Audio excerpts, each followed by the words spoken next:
आज हम बात कर रहे हैं हजरे अस्वद की। ये कोई आम पत्थर नहीं है। कहते हैं कि ये जन्नत से जमीन पर आया और इसने अपनी आंखों से पूरी इंसानी तारीख को बदलते देखा है।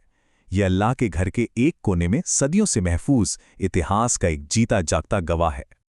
लेकिन एक मिनट, अगर ये इतना खास है तो फिर ये टुकड़ों में क्यों है? आज जो हम हजरे अस्वद देखते हैं ना, वो असल में 8 छोटे छोटे टुकड़ों को जोड़कर बनाया गया है। इसकी कहानी बहुत लंबी और उतार चढ़ाव से भरी है, जो हमें इतिहास के कई तूफानी दौरों में ले जाती है। जरा सोचिए, इस एक पत्थर ने क्या क्या नहीं देखा। आग देखी है, इसे चुराया गया, इस पर हमले हुए, यहां तक कि ये सदियों तक अपनी जगह से गायब भी रहा। तो ये कहानी सिर्फ एक पत्थर की नहीं है, बल्कि अकीदत, कुर्बानी और ईमान की एक ऐसी दास्तान है जो दिल को छू जाती है। तो चलिए इसकी कहानी को बिल्कुल शुरू से समझते हैं। और इसकी शुरुआत होती है हज़रत इब्राहीम अलैहिस्सलाम के ज़माने से, जब काबा बनाया जा रहा था। तो हुआ ये कि जब हज़रत इब्राहीम और उनके बेटे हज़रत इस्माइल काबा बना रहे थे, तो उन्हें एक कोने के पत्थर की ज़रूरत पड़ी। मतलब एक ऐसा पत्थर जिससे तवाफ यानी परिक्रमा कहाँ से शुरू करनी है ये पता चले। और तभी फरिश्ते जिब्रील जन्नत से ये खास पत्थर लेकर आए। बस हज़रत इब्राहीम ने इसे काबा के पूर्वी कोने में लगा दिया और यहीं से इसकी मुकद्दस यात्रा शुरू हुई। अब कहानी में कई सदियां आगे बढ़ते हैं। साल था 605। इस वक्त एक बहुत बड़ा मसला खड़ा हो गया।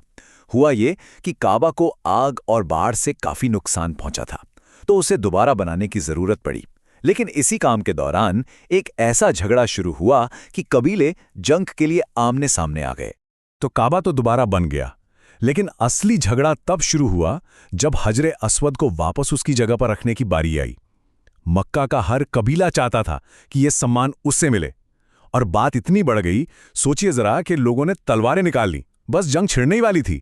तभी एक समझदार शख्स ने सलाह दी कि भाई ऐसा करते हैं, कल सुबह जो सबसे पहले इस पाक जगह में दाखिल होगा वही फैसला करेगा। अगली सुबह सबकी नजरें दरवाजे पर टिकी थी, और अंदर कौन दाखिल हुआ? पैगंबर मोहम्मद सल्लल्लाहु अलैहि वसल्लम। उन्हें देखते ही सब एक आवाज में बोल उठे, अरे ये तो अमीन है, भरोसेमंद हैं, हम सब इन पर भरोसा करते हैं। और देखिए पैगंबर ने कितना शानदार हल निकाला। उन्होंने अपनी चादर जमीन पर बिछाई, अपने हाथों से पत्थर को उठाया और उसे चादर पर रख दिया।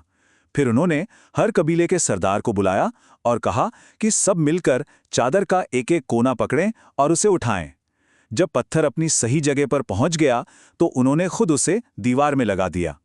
मतलब उनकी एक समझदारी भरी तरकीब ने एक बड़ी खूनी जंग को टाल दिया। लेकिन ये शांति और सुकून ज्यादा दिन नहीं चला। इसके बाद जो दौर आया वो आग और तलवार का दौर था। काबा और हजरे अस्वद को दो बहुत ही भयानक हमलों का सामना करना पड़ा। इतिहास में दो बड़े वाक्य हुए। पहला साल 683 में, जब यजीद की फौज ने मक्का को घेर लिया और गुलेल से काबा पर आग के गोले बरसाए। इस हमले में हजरे अस्वद पर भी चोट आई, वो जल गया और 3 टुकड़ों में टूट गया। और दूसरा वाकया तो इससे भी ज्यादा खौफनाक था। साल 930 में करमातिया नाम के एक फिरके ने इसे चुरा ही लिया। और उस हमले के दौरान करमातियों ने मक्का में ऐसा कत्लेआम मचाया कि कहा जाता है उस एक दिन में करीब करीब 30,000 हाजियों को बेरहमी से मार डाला गया। मक्का की गलियां खून से सन गई थीं। लेकिन उस हमले का असर सिर्फ कत्लेआम तक ही नहीं रुका। इसके बाद इतिहास का वो दौर शुरू हुआ जब हजरे अस्वद काबा में था ही नहीं, वो मक्का से बहुत दूर कहीं कैद था। पूरे 22 साल। जरा सोचिए, वो मुकद्दस पत्थर जो हमेशा से काबा की शान रहा, वो 2 दशकों यानी 22 साल तक अपनी जगह से गायब था। ये दुनिया भर के मुसलमानों के लिए एक बहुत बहुत बड़ा सदमा था। अब सवाल ये है कि ये करमातियन थे कौन? तो ये इस्माइली शिया समुदाय से निकला एक कट्टरपंथी ग्रुप था, जो उस वक्त की अब्बासी हुकूमत को नहीं मानता था, और वो हज जैसी इबादतों को आप कह सकते हैं एक तरह का अंधविश्वास समझते थे। इसीलिए उन्होंने हजरे अस्वद को तोड़ा और उसे अपने बेस, जो आज का बहरीन है, वहां ले गए। आखिरकार 22 साल के लंबे इंतजार के बाद साल 1952 में अब्बासी खलीफा के बहुत दबाव डालने पर करमातियों ने पत्थर लौटा तो दिया। लेकिन जब ये वापस मक्का पहुंचा तो इसकी हालत पहले से भी ज्यादा खराब थी। ये और भी टूट चुका था।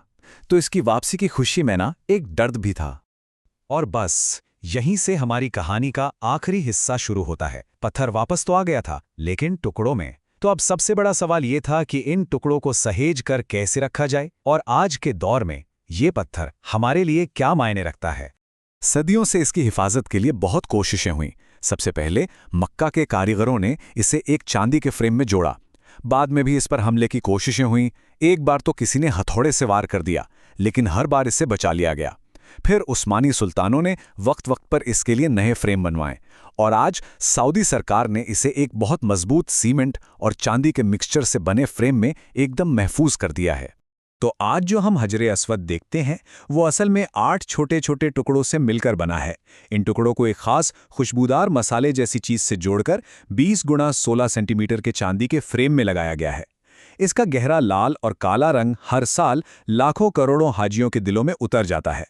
तो हजरे अस्वद की ये कहानी सिर्फ एक पत्थर की कहानी नहीं है, ये तो असल में यकीन और ईमान की निशानी है। ये हमें बार बार याद दिलाती है कि हालात चाहे कितने भी मुश्किल क्यों ना हो जाए, हिफाजत और रहमत हमेशा मौजूद रहती है। इसका हर टुकड़ा, हर निशान उन तूफानों की गवाही देता है जिन्हें सहकर भी ये आज अपनी जगह पर कायम है। तो आखिर में सवाल यही है, किसी चीज़ का इस तरह सदियों तक बचा रहना हमें यकीन की ताकत के बारे में क्या सिखाता है?